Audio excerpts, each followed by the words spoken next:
Talk about Hitchcock with you week after week. You know that. Okay, tomorrow the movie is Blackmail, 1929. So it's right on the cusp of when silent movies are dying and sound movies are taking over.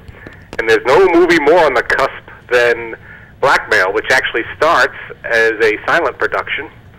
And basically they had finished a silent film when the producer came in and said, we got to do this with sound. So they basically remade it with sound. So there was actually a silent version out there and a sound version out there. I suspect you're showing the sound version, but I don't know what you're showing. But both of them are out there. I think the sound version is easier to get, so my guess is that's what you're showing. I don't know. Okay. Is the answer. Sound or silent? This has the longest Hitchcock cameo of any Hitchcock movie. It occurs about 10 minutes into the movie and lasts about 20 seconds, which is long for a Hitchcock cameo. And for those who aren't paying close enough attention, he is a passenger on the London Underground, what we would call a subway, and he is being pestered by a boy while he reads a newspaper, and he tries to get the kid off his back. So that goes on for about 20 seconds. You can't miss him if you see that coming, and it's only 10 minutes into the film. Let's see, there won't be too many people you know in this film. This has a British cast. The only person I think that people my age would recognize their name is Cyril Richard, who was Captain Hook in the Mary Martin Peter Pan. Oh, whoa.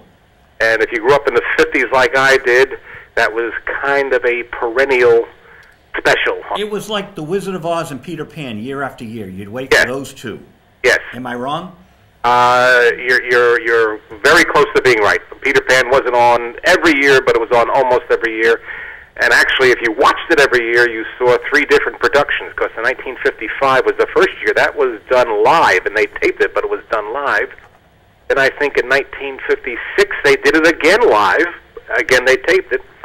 And 1960 was played as a tape, and I think that's the one that is easiest to get these days.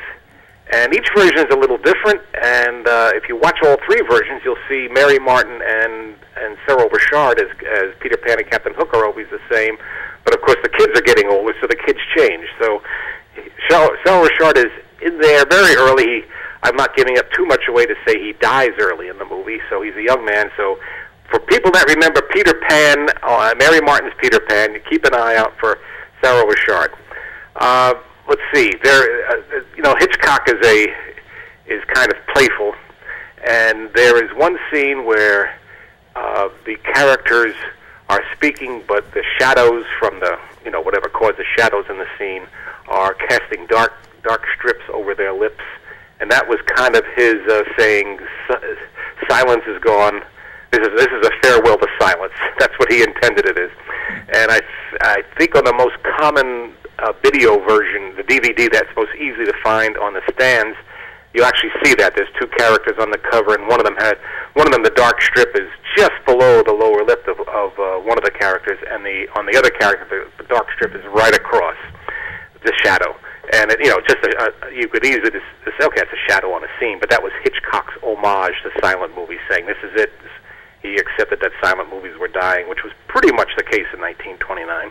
Even though this movie saw both the silent and the sound version in the theaters, and the silent version actually made more money because not that many movies had been wired for sound yet, so there weren't that many theaters that could play sound films yet. So they still needed silent versions of all movies to show them.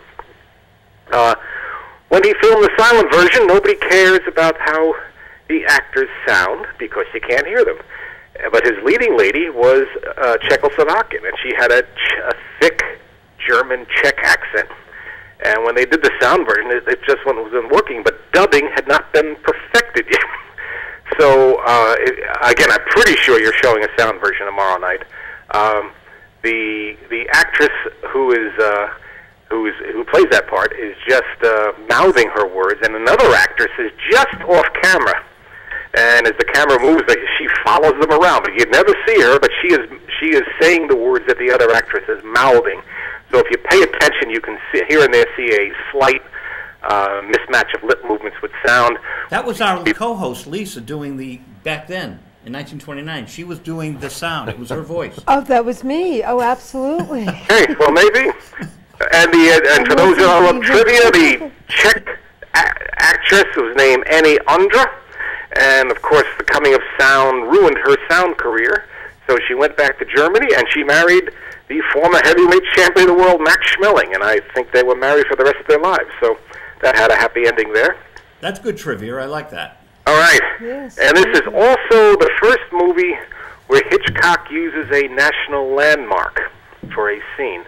Now, if you watch latter-day Hitchcock movies, they're all over the place. Mount Rushmore is in North by Northwest, and the Golden Gate Bridge is in Vertigo, and so on and so on. The Statue of Liberty is in Sabotage, which is a movie you've shown. And here there's a key scene that takes place in the British Museum, and Hitchcock liked the audience reaction to that, since it was even people that hadn't never been to the British Museum knew it was a landmark, and he liked that. So in his future movies he would weave that in wherever he could. And that's our show for tonight. Okay. Thank you. I'll talk to you next week, Joe. Bye-bye. Bye. Frank Delastrito, was that fun? That was very Yeah, that fun. was great. Yeah. That was great trivia too as well. I met Hitchcock for Frenzy. I have photos. Oh my with God. an autograph. Wow. You got to bring him on. Yeah, we'll bring the photos of Hitchcock on. We've got 15. John Fannin, thank you. My pleasure. It's great New to album? meet you. Wonderful to Nice meet to meet you. you. New album I've is got to come called- see your show. Thank you. The new album. It saved all the pieces, and go I to know. johnfannin.com. And Lisa Kavanaugh. Back. You'll be seeing Lisa more. Thank you, Jeff Dearman. Thank you, Judy Kellerman. Thank you. Good night. Good night.